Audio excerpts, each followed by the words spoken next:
This module, instead of our usual do's and don'ts video, we're going to talk about the SWOT and PESTEL. It's basically kind of a do's and don'ts of developing your idea further, in a way. SWOT stands for strengths, weaknesses, opportunities, and threats. So it's a ways of summarizing the strengths and weaknesses of your idea. These are going to be something internal or inherent to your idea. And the external opportunities and threats surrounding you in the landscape or the market where you'll be implementing the idea. And these are things that are going to emerge as you have these conversations to develop your idea further. And this is just something you do, again, on your own or with your team, like you brainstorm, you fill it out, you write the different pluses and minuses. And it's also a way, it's going to be informed by the feedback people give you when you're having these conversations. So that's SWOT. It's a great way to let people know that you're selling the strengths of your idea, but you're also aware of the limitations. And it lets people know how they can help you. The PESTEL it's just a framework that I really like. It's a way for you to break down those external opportunities and threats. And it refers to political, economic, social, technological, environmental, and legal aspects.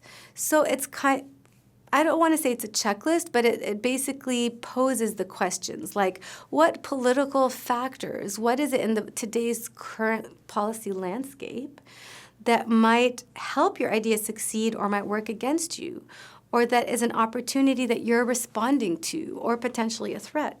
This is really relevant whether you're working in the US or any other country. The economic aspects refer to the trends. Are we in a recession? Are things booming? What are the different groups of people and the way they're responding to the larger economic trends?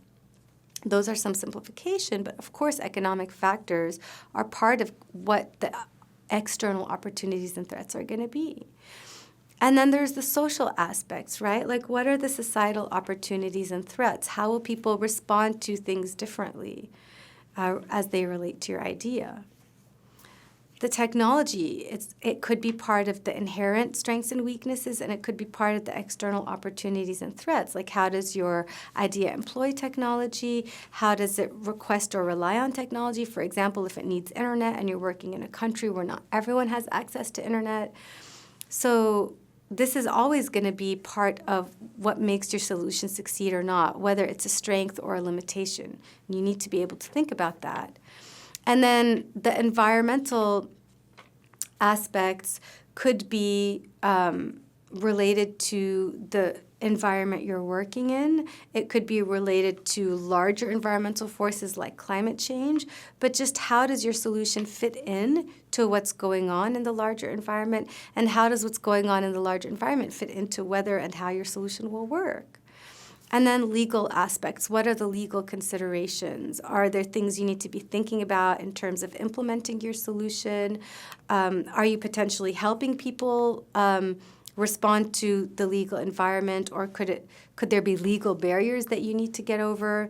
There will be many examples of that in the next module's case study that will be fun to talk about. So when you're thinking about your internal strengths and weaknesses and your external threats and opportunities, the PESTEL framework is a way for you to break those down and ask yourself, okay, how can I think about political aspects, economic, social, technological, environmental, and legal? That's it. It's just things that you need to be thinking about, things that you need to be aware of, how you're going to manage risks and uncertainty. It's really a really important part of developing your idea further, figuring out whether and how different aspects of it will work, and starting to develop your business model. So it's important. SWOT and PESTEL are important for two reasons. First, they help you understand and assess your idea so you can decide how to proceed.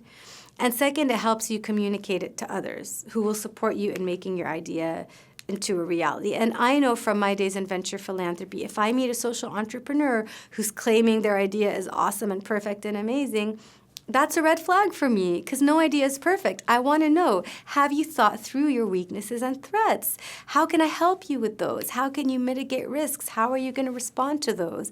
And what are your strengths? What is the evidence that indicates that these are strengths and that this is going to work? And let's build on your strengths. So you just need to be honest about this with yourself and with others.